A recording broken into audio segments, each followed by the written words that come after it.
everyone. Welcome to Dr. MC's Self-Care Cabaret podcast. I'm Teresa Melito-Conners, a doctoral level educational administrator and mental health practitioner focused on helping you, our world's helpers. Over the summer, I had the pleasure of conducting a series of Instagram Live conversations with various experts, and the conversations were too good not to share with my podcast listeners. Before we dive in, I want to chat about the importance of listening to your body.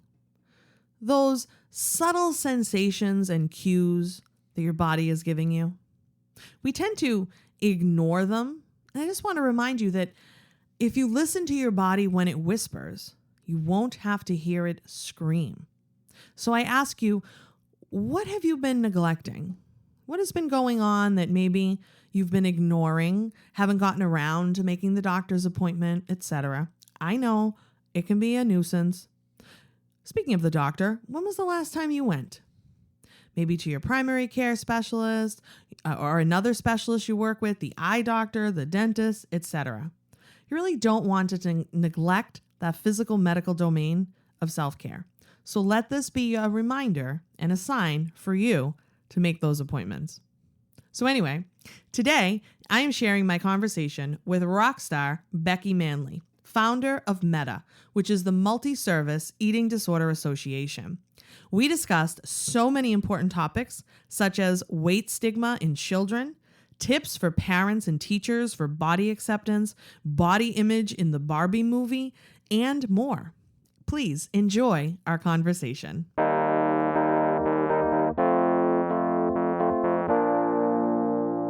Hi friends, happy Tuesday, happy August, rabbit. Here we are, August 1st. Anyway, we are going live with Becky Manley, who will be jumping on in just a minute to join us and chat with us. And I'm so excited to chat with Becky. Oh, I can see she's even on already, so she'll be requesting to join in just a second. I'm thrilled to talk with her, another Massachusetts girl, which is pretty exciting.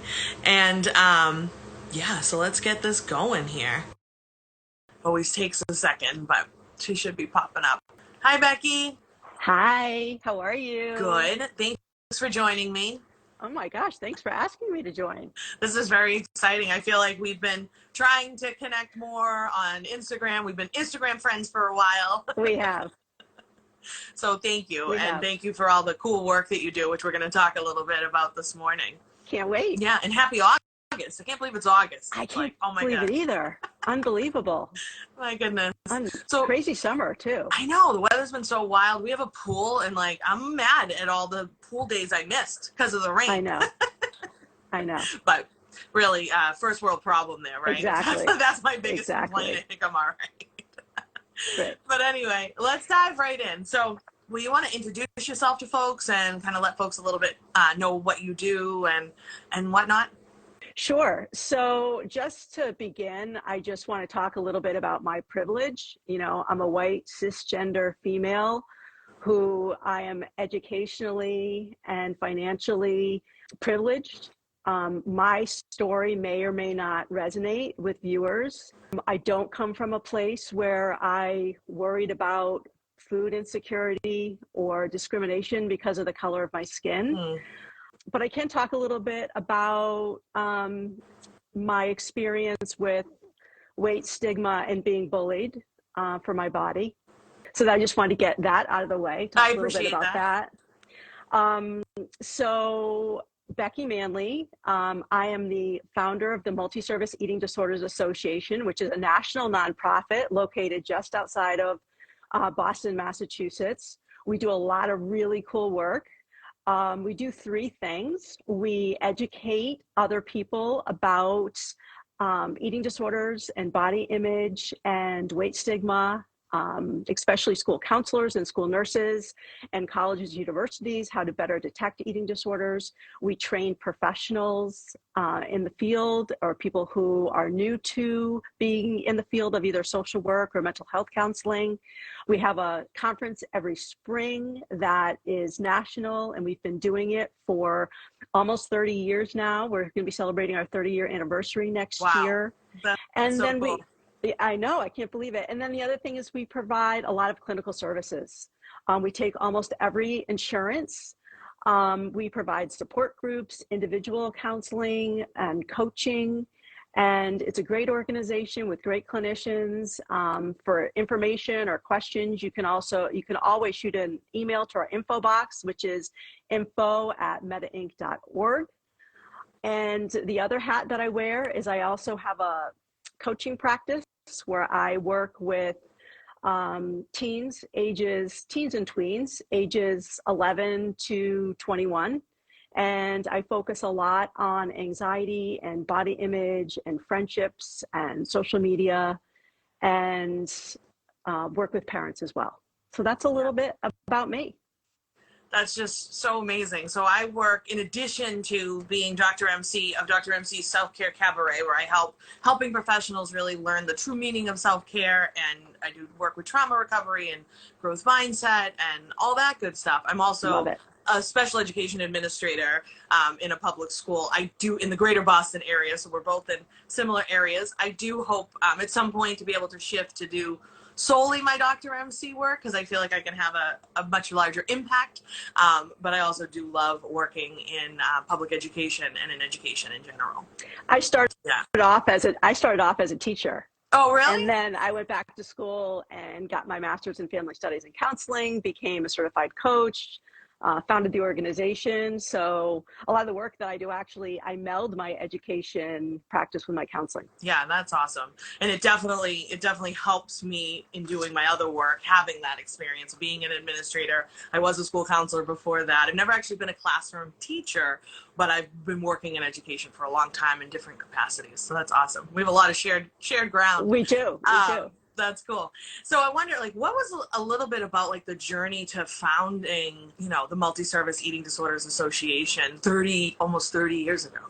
So the journey began through my own recovery from an eating disorder. I struggled with an eating disorder through much of my childhood and into my early 20s. And oh, I lost your audio. Oh, can you hear me? I can now. You cut out for a second. Oh, okay. Sorry about that. That's okay. So through my own journey, I knew that I wanted to, once I was on the other side, I wanted to do something to promote recovery. Yeah. When I was struggling, I was told that this was something I was going to have to live with my entire life. And as you can imagine, that is devastating to someone who is really in a low point and feeling like, oh, I'm never going to get over this. So I knew I wanted to do something to promote full recovery. When I was getting my master's degree, my master's thesis, we had to create a hypothetical nonprofit. And my nonprofit that I created was Meta, and a number of professionals at the university called me in and they said, we think you should do this. And so my husband at the time said, hey, you know what? Why don't you try it for a few months, start this and see if anything happens. And so that's kind of how it all began. We started in a basement office at 1162 Beacon Street in Brookline. Oh my God. And we started doing actually pretty much the same work that we do now. Yeah. So it's been quite the journey. I never thought I'd be doing it 30 years later. Unfortunately, we are. And my dream is that, frankly, that Meta can kind of phase out and we won't need it anymore. Right. Unfortunately, we're not to that place yet, since we're still seeing the dramatic increase in individuals with eating disorders. An individual loses their life every 52 minutes because of an eating disorder. Oh. So we're kind of far away from that goal, but that's still my wish and my desire for that to happen. To put yourself right out of business. Absolutely. Absolutely. That would be amazing. Yeah. What is the statistic? It's nearly 28.8 million folks suffering with some sort of an eating disorder. Yeah. No, it's a big issue, and it's a huge issue, and and COVID really, I know that we had something like a 400% increase during COVID in calls and services. So it was really a very devastating time, especially for teens and for all of us, really. Yeah. But the increase in teens who are struggling with eating disorders or disordered eating is really skyrocketed. Yeah, and in my lived experience being in recovery for multiple eating disorders, I didn't really recognize, because my body was always a little bit larger and curvier, and I always looked, I guess, healthy, Mm-hmm. that even though I was very sick and suffering a lot, I actually didn't get help until I was in my late 20s, early 30s, actually early 30s, where I was blessed enough and privileged enough to be like, okay, this isn't working. Something's wrong here. Like after, continued attempt and whatnot, and various levels of success, whatever that means. And I ended up working with Anna Sweeney in the greater Boston area also, who I know a lot of Love folks Anna. know her. And like, she changed and arguably saved my life when I started working with her. That's where I learned about intuitive eating. That's where I really started to understand all the behaviors and the generational trauma that went along with Right. kind of my experience. So, but I think back to, being a young girl and, wanting to be a prima ballerina. And we know that the ballet world certainly still is not a very inclusive, accepting space, unfortunately. Right. And I began to notice, probably around 14, 15 years old, that my body's not built the same. I am a little curvier. I'm not that waif-like, stereotypical ideal of a ballet body. So I'm wondering, in your experience in working with kids and adults and whatnot, kind of what advice or what kind of thoughts or observations have you made about folks kind of who as a kid realized or started to feel that their body was the problem? Yeah, that's probably something that I talk about the most, and why parents call me, because all of a sudden they were weighed at the pediatrician's office, or they were weighed at school, or somebody else said something about their body, and all of a sudden they came to the realization, like, I think there's something wrong with me. I think there's something wrong with my body. And so a lot of the work that I do is talking to kids and parents about diet culture and social media and the fact that we are all supposed to look different. Right. We are not all supposed to look the same. And even, you and I, we could eat the exact same every day and move our bodies the same every day. And we Yep. are still going to work, we're going to look different. That genetics plays a huge role in what we look like. And so for kids to have that education, that understanding, and to have someone who listens to them compassionately about what their struggle is. I do a lot of education with primary care doctors and with pediatricians around weight shaming and weight stigma. It's a huge problem. Yeah. And so, helping kids to advocate for themselves, to do family education around body diversity. It's really, sometimes parents think that just because they have, one child that looks a certain way, the other child might not look that way. Sure. And so, and talking to them about, pushing to restrict is harmful as kind of pushing to eat. I recently worked with a family that had 2 children, and they came back from the pediatricians, and one was in the 90th percentile and the other one was in the 5th percentile. Ooh. And they were given one was given a prescription of high protein shakes and increased calorie intake, and the other one, as you can imagine, was given quite the opposite: increased pushing for activity and lowered fat intake. Yeah. And as you can imagine, what was the message that these 2 kids got? Right. One's good and one's bad. I mean, at the most basic level. Exactly. Yeah. Exactly. Oh goodness. And then being siblings too, that's gonna be tough. Right. Do you see that a lot, that it's like generational too, like I mom and daughter, or, even dad and daughter, son? I don't think it necessarily discriminates, but it doesn't. yeah, I see a lot of intergenerational, and I see a lot of moms and dads who struggle with their own body image. yeah, And then their fear is that they don't want their child to then struggle with their body right, image. And so they start doing things that they think is going to be helpful, like clean eating, healthy eating, no snacks in the house, no junk, right, categorizing food into good and bad.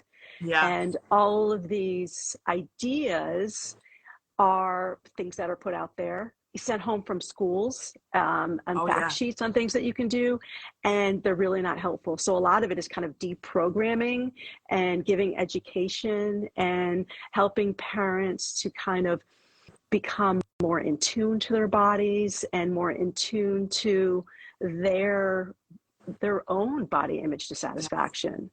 And just because a parent is struggling with their body image, that doesn't necessarily mean that their kid is going to struggle too. The first sure, step is awareness, is becoming aware and not saying things in front of your child, young child, 2, 3, about their bodies that are negative or could be misconstrued as harmful. yeah.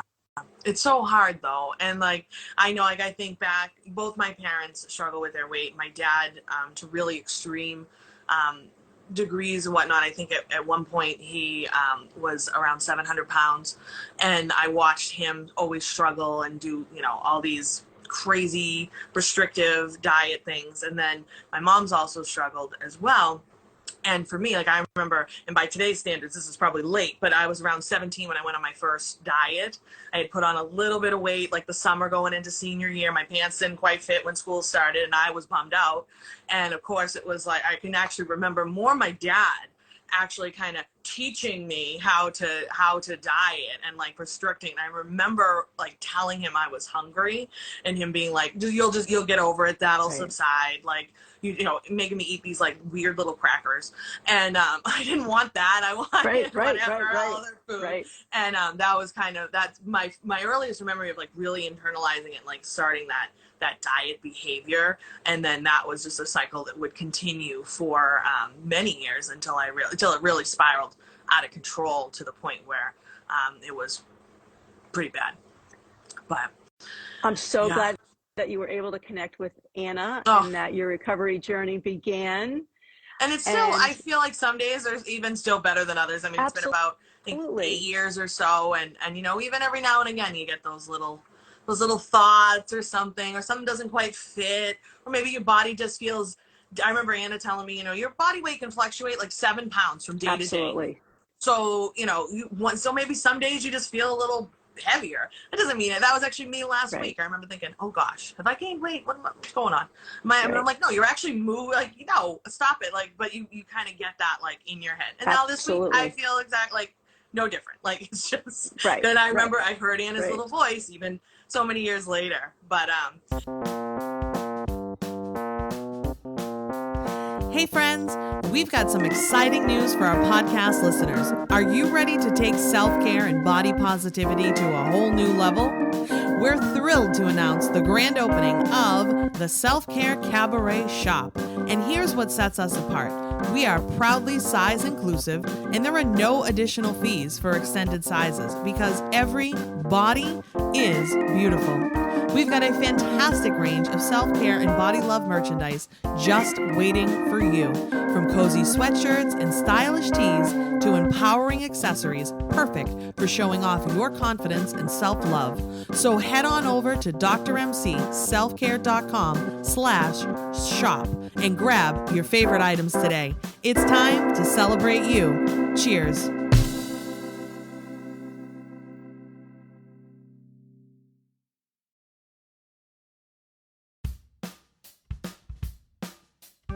Did you hear the news about our exciting new offering from the Self-Care Cabaret? We're calling it Talkback. If you're familiar with the theater space, you may have participated in a talkback before. After a performance, the cast and crew will come back on stage to chat with the audience and answer questions.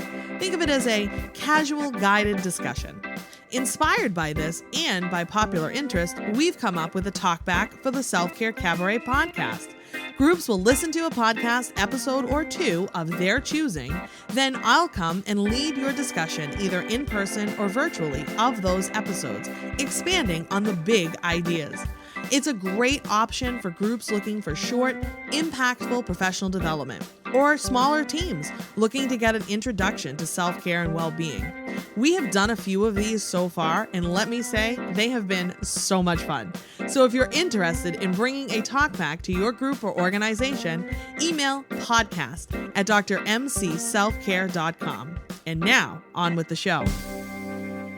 Yeah, which brings me to my next kind of question about Barbie. And I got my hot pink chair here, which was not purchased in any way, shape, or form. I love it, by the way. I love that I chair. love it too, but it was not intended to be Barbie core, but here we are.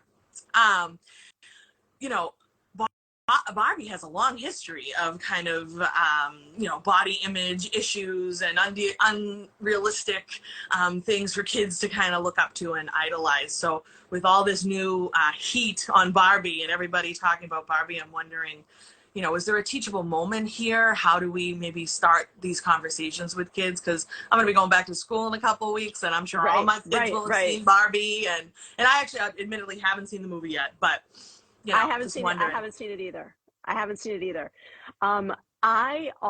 So first of all, marketing. I mean, they started marketing this movie a couple of years ago. So the hype, they've built it up, right? And so there's so much hype, so much marketing. And so that's kind of the first thing I just want to say, the power of dollars. Yeah. And, the diet industry is what, a $72 billion a year industry. Again, power of money, power of marketing. I haven't seen the movie. However, I get concerned about a couple of things. Body diversity in the movie. Just the image of Barbie. And, when I first started Meta in 1994, I was doing a lot of work in the schools, and I would use Barbie all the time in my presentations about this. This is the ideal that a lot of young girls are striving to look like. Yeah. And so that being said, that is the message that I get worried about. Again, I think there's a lot of positive messages from what I've read and what I've heard about from the movie. Sure. As far as like empowering her to use her voice, to break away from the patriarchy. So I think there's some teachable moments in there. I don't think I can speak to it enough just because I haven't seen it. Yeah. But I think Barbie in itself is a teachable moment. Yeah. Ken is a teachable moment, because the reality is this is not what humans look like. And this ideal image is something that we need to continue to break out of and break away from. Until we have body diversity, until we can eradicate weight stigma, we are going to have a really challenging time eradicating eating disorders. Yeah. And, I want to go back to something you said earlier, like we're not all meant to look the same. Imagine if we did. Like, I think that would be so boring. It would be so boring. Yeah. Like, I don't know. And when you were talking about your recovery, it's really hard to recover in a disordered world. Sure. And, even on social media, we're on social media right now. Mm-hmm. Social media has a lot of great things, but social media also has a lot of negative things. A lot of negative things. So, I have worked with so many kids who, once they took a social media break, how much better they felt. I have a couple of kids who just got back from camp, and they were away at camp for 4 to 6 weeks. And they came back and they were like, oh my gosh, I feel so much better. I didn't have my phone. It's brutal. I can't imagine. Right. I mean, I work in schools, so I see this, and I've had kids with the bullying things on social media and texting and all of that. And I'm just like, I'm so glad, like, I missed that. Right. Like, so Right. glad. Like, I didn't have a cell Right. phone until I was 18, and like even that's probably arguably too young, but whatever. Right. And you know, but now they're like in elementary school with Apple Watches and texting. And Right. like, what is happening? Right. And they're not phones, they're computers. Yeah. So Exactly. it's really challenging. You know, Snapchat, TikTok, Instagram, all these appearance-based social media apps are really, really challenging for kids who are trying to figure out who they are, their identities. Right. Their prefrontal cortex is not developed. And so, and they're taking in all this information and not sure how to kind of weed out the bad stuff. Right. I talk to adults about this in my self-care workshops. I'm like, listen, you have to unplug. It's toxic to your nervous system to constantly have that messaging. And one of the most powerful things you can do is unfollow, mute, unsubscribe, block, whatever. Don't want to see this. I'm always reporting ads. Zuckerberg probably has a whole folder for me of like, oh, she's at it again. Because I see all of this stuff and I'm like, oh my God, why am I getting this? Like, I don't want to have myself like pretty cleansed, because if I now I'm at a point, you know, if I see something, I'm like, yeah, nope. But Absolutely. If I was 15, I probably would, or even younger. Right. Absolutely. And you know, if something makes you feel worse after seeing it, block, delete, unfriend. Yeah. It's important. And report. Someone just said, report it. It's brutal. It's brutal. Yeah. I mean, it's such a cool tool. I mean, it is. It's bringing people together from all over the world. Absolutely. And people you never get to connect with and see and learn. Right. But the dark side, man. Right. Yeah. Right. I went on TikTok this winter, and I posed as a 14-year-old, and I couldn't believe the stuff that I was allowed to see and the input of things that I was seeing. Oh God. And it just it's out there, and parents and caretakers need to be just really vigilant about what your kids are ingesting. Yeah. Oh gosh. And you've done a lot of work with schools and stuff. I think, what was it, back in 2001, you created a screening tool and some sort of curriculum that went along with kind of body. Yeah, that's amazing. Thank you for that. I was actually horrified earlier this school year. All of a sudden, I see a bunch of kids standing outside the nurse's office, and I said to the secretary, I go, what's going on? She goes, oh, they're doing their weigh-ins. I was like, what? We do that here? Why? Why? And I kind of like panicked, and like I wasn't in a position to, like, even though I am an administrator, I'm like, oh, this is bigger than me. Right at this moment, I can't do anything about this. Right. And I watched it happen, and I'm just like, oh no. Right. I even asked my mom. I'm like, I don't remember that happening to me in elementary school. I asked my mom. She's like, yeah, they used to do that. I'm glad it never, like, I must have blocked it out or whatever. It didn't seem to bother me. But I mean, in Massachusetts, in public schools, we're weighing kids. Oh, I can vividly remember mine. I can vividly remember mine. I was in the school gym in Simsbury, Connecticut. Mr. Greco was my gym teacher, and he lined us all up. And not only did he weigh us in front of everyone, he yelled the weight to the school nurse who was sitting there. And I remember all the boys snickering behind me, and it was like a humiliating point in my life. Horrible. So I'm a huge advocate for schools sending emails, putting it in their newsletters that parents are allowed to opt out of weigh-ins. The state of Massachusetts, it's mandated 1st, 4th, 7th, 9th, and 11th graders be weighed unless parental permission is given not to. Yeah. And I don't understand what that has to do with a child's learning, but that's a whole nother conversation. Story. That's a whole other story.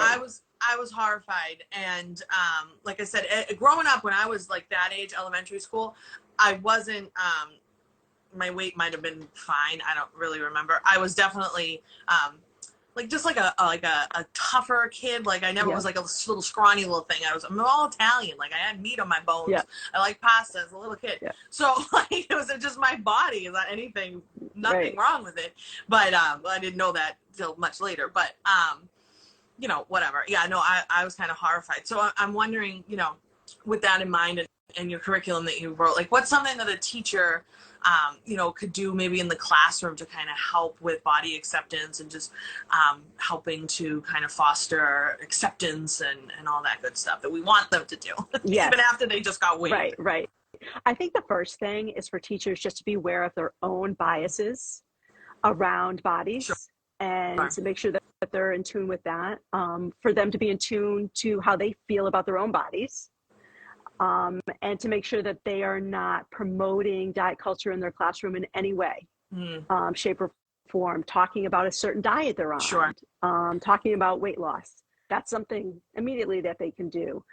Making sure that in the classroom that any posters or on the walls are representative of people of different cultures, different body shapes and sizes, making sure that everybody is represented.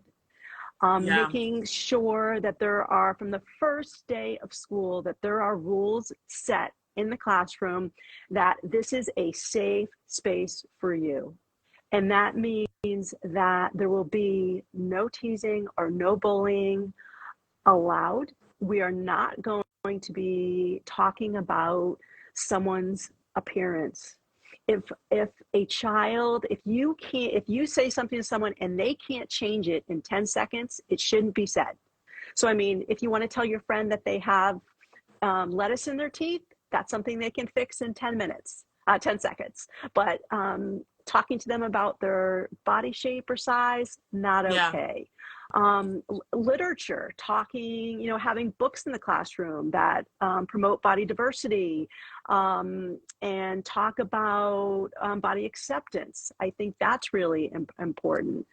Encouraging kids to talk about their feelings, to have a place where they can, you know, having like have every kid should have a self-soothing box in the classroom. I love that can help them manage their, you know, figuring out how to manage their emotions. Because what we know about eating disorders is it's so much about not being able to manage your feelings.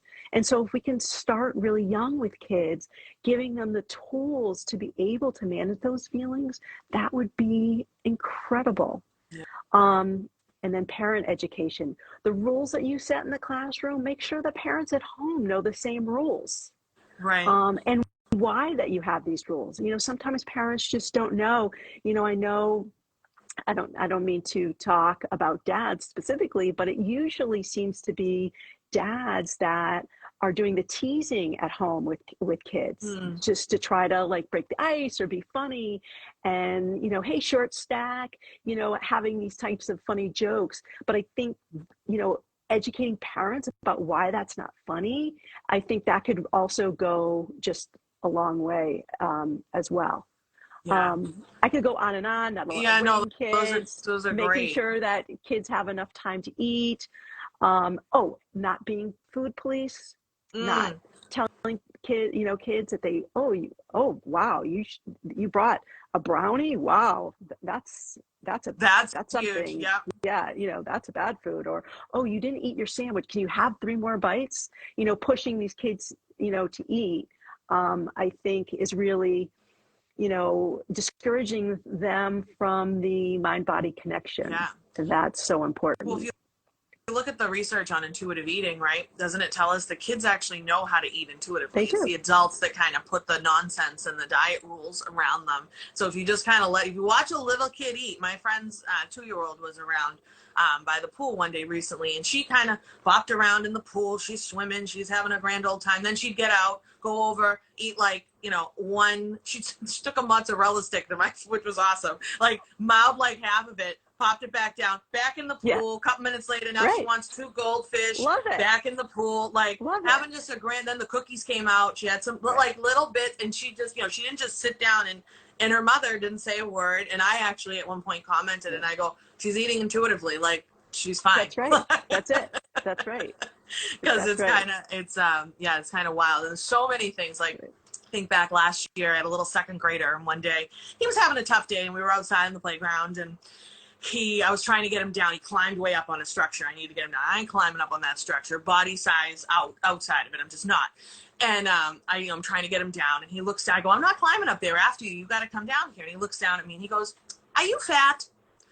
And for a second, I almost was like, what'd you say? But I was like, wait a minute. And I looked at him, and I go, yeah, I am. I go, and is that really a nice thing to say, though, about somebody's body? I don't talk about your body. And he just kind of looked at me, like I could tell, like the wheels are turning. And then I said to him, I go, look around. I go, look at me and, whoever else was around. I go, look at all the bodies around you. We're not all the same. And he was like, And he didn't say anything bad. Like, I could tell. Right. He's thinking. He's like, oh, okay. Yeah, no, that's right. He did eventually come down. But, another little kid I worked with a severe trauma history, one of his coping mechanisms I started to notice was food. And he wouldn't even, that self-regulated him. And it was a little kid, like he's fine. And I noticed some of the adults around me, though, would start to, oh, he's eating too much. We shouldn't let him eat all that. I don't know if I feel comfortable letting him have an extra snack. I'm like, leave him alone. Right. This comforts him. He's processing a tremendous trauma history. It's going to be okay. Like, relax. Right. Like I had to quiet the adults because I didn't want him to then start hearing those messages. I wasn't going to help him at all. Like eventually maybe, he's a little, we're talking like a little 7-year-old, like eventually he's going to need to process all of that and figure it out. But like, he's fine. He's asking for food. You can see that it calms him down. Don't put rules and do not, start putting all those seeds in his head about food rules and what's good and what's bad and that food's bad, and just it gets messy. It does. And you never know what kind of food insecurity that child might have at home as well. So I think people just, it's a very complicated issue. And I think that, the more that we can, just be compassionate listeners for our kids and non-judgmental around their food and their bodies, that's kind of the starting point and one of the best things that we can do for our kids. Yeah, for sure. And there's a lot of work to be done here. So thank you so much for your time this morning and for all the loved it. Thank you so much for having me. Yeah, thank you. Real quick, last one more question. What's your favorite summer meal here? We're in August, so lobster what's your roll. Favorite? Lobster roll. With butter or mayo? Lobster roll and fries right there. Absolutely. With mayo or butter? Mayo.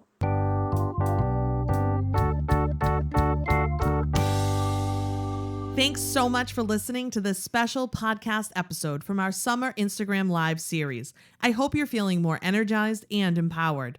We regularly go live on Instagram to chat with other experts and amplify voices. So be sure to follow along at Dr. MC Self-Care. That's DRMC Self-Care. Also, in case you missed it, we've been hosting virtual pop-up 30-minute dance parties called Dance Break with Dr. MC, Joyful Movement for All Bodies. A participant described these classes as the best kept secret in fitness. So what are you waiting for? They happen at 4 p.m. Eastern Standard Time. All low impact movement, but high in fun. All bodies and abilities are welcome. There is a warm-up and a cool-down. Modifications are provided, and it is free to join. Donations are accepted. So head on over to my Instagram bio to register or check out the link in the episode notes. Thanks again. Stay well and do good.